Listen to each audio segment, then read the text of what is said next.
There's a new theory for the Jade Cargill attacker storyline that does make a bit of sense, so we'll see what this theory is about, and how it changes everything for Bianca Belair and Naomi.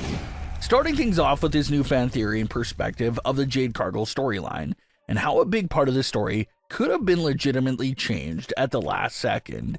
In the months immediately after the attack on Jade Cargill, reports claimed that WWE still wasn't sure about how they would handle the reveal and who they would make it out to be. But the one thing the reports did say was that WWE was allegedly keeping the door open on two potential directions for the reveal of the attacker.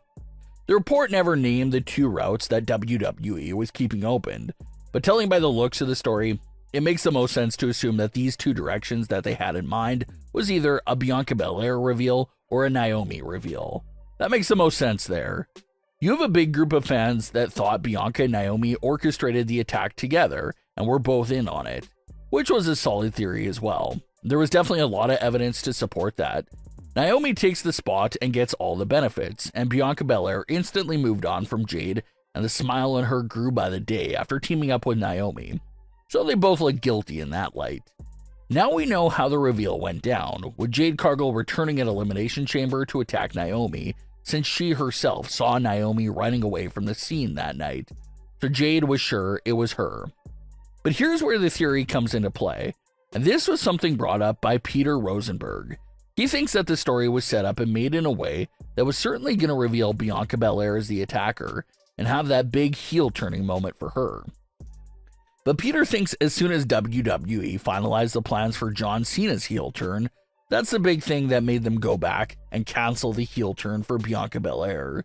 He thinks that WWE was not a big fan of the idea to turn their biggest male babyface and biggest female babyface heel on the same exact night together. And that does make sense. Those are two big turns that you definitely want to space out a bit. The Jade Cargill storyline was something that was 3 months in the making, so it was a big payoff. But obviously if Bianca would have turned there, it would have been heavily outshadowed by John Cena's heel turn. So this theory that the story was built for Bianca Belair's heel turn, but it had to be cancelled and delayed because of the John Cena heel turn, is a theory that does make sense. So did they put the brakes on Bianca's heel turn because of that reason? Was it originally supposed to be Bianca as the attacker, or maybe Bianca and Naomi? It's hard to say for sure. The interesting part though, and it's something we've been discussing a lot recently on WrestlingWorldCC, is that Bianca might have not turned heel at Elimination Chamber, but WWE is continuing to heavily hint at the idea of Bianca Belair turning heel in the immediate future for whatever reason that may be. Not only do they have all these suspicions with the Jade Cargill case hanging over Bianca's head, but yes, she's been acting a bit strange since she won the Elimination Chamber match. Her first weird action was what she did with Rhea and Io's first match after Elimination Chamber for the title. Bianca throws her hands up and says she was just there to get a close-up of who her WrestleMania opponent was going to be. But Bianca basically affected the outcome and interfered with the match heavily. Usually a superstar that's at ringside watching this match sits quietly in their chair and observes. Maybe if you're a heel, you try to cause a distraction and get involved. But as a babyface, you're going to sit in a chair and not affect a thing for the most part. But we all know how that went down. Bianca Belair literally got up from her seat and walks all the way in the front of the commentary table to intensely root and cheer for Io Sky to get back in there and win the match. Rhea Ripley was so offended and shocked by this action from Bianca Belair because she thought Bianca was an honorable friend that wanted a singles match with Rhea at WrestleMania. They were on a WWE 2K cover together, came up together in NXT, did everything together. Anytime you would ask them about their WrestleMania dream opponents, the both of them would always say each other. So in Rhea's eyes, that was Bianca's heel turn.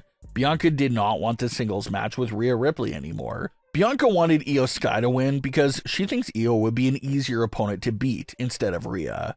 So that was the real heel turn there for Bianca Belair from Rhea's perspective. Bianca waves Rhea's claim off by saying she was cheering for both Rhea and Io. But if you watch the match back, Bianca never really got that animated cheering on Rhea the entire match.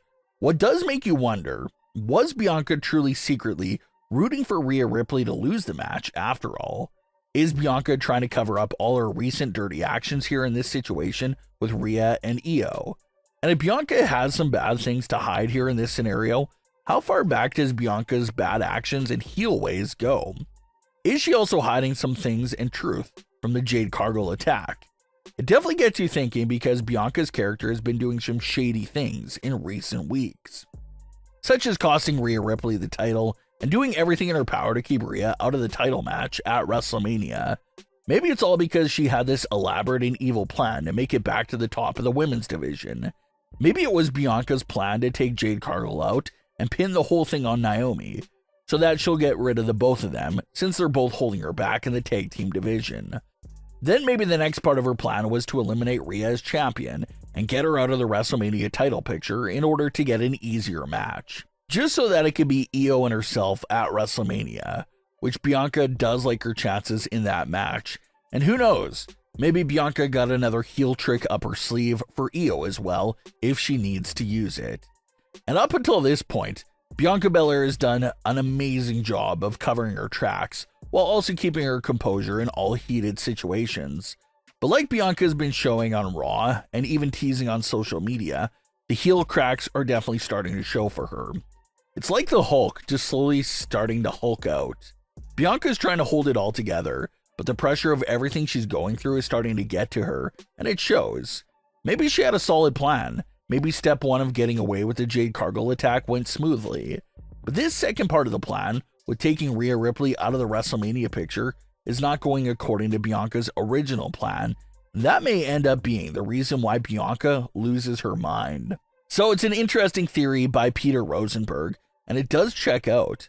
Maybe that's why Bianca's sudden complete removal from the Jade and Naomi storyline feels a bit off, because the original plan was for Bianca to play a bigger role in what happens between Jade and Naomi's post-elimination chamber.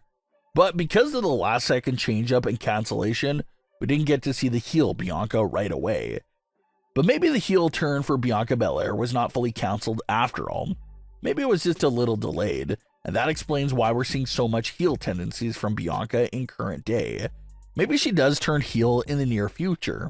Maybe she does literally whatever it takes to win the title at WrestleMania, keep her undefeated streak alive, and we see the real Bianca who's been orchestrating everything around her over the last few months. And then maybe later in the year, Bianca will return to the Jade Cargill and Naomi situation, and maybe that's when we get to see the reveal of Bianca's actual role and involvement in the attack on Jade Cargill. Maybe Bianca did force Naomi to take the fall for her. But if Naomi finds herself in a sticky situation with Jade Cargill, maybe Naomi does cough up the information that the attack was all Bianca Belair's idea, and that would really swerve this right into Bianca Belair versus Jade Cargill. Jade versus Bianca is a dream match for both the company and the fans, so that's why it feels like whatever happens has to end with a singles match for Jade and Bianca. But what are your thoughts on today's stories? Leave your comments below. Don't forget to subscribe with all notifications on, and leave a like if you enjoyed. Thanks for watching, guys.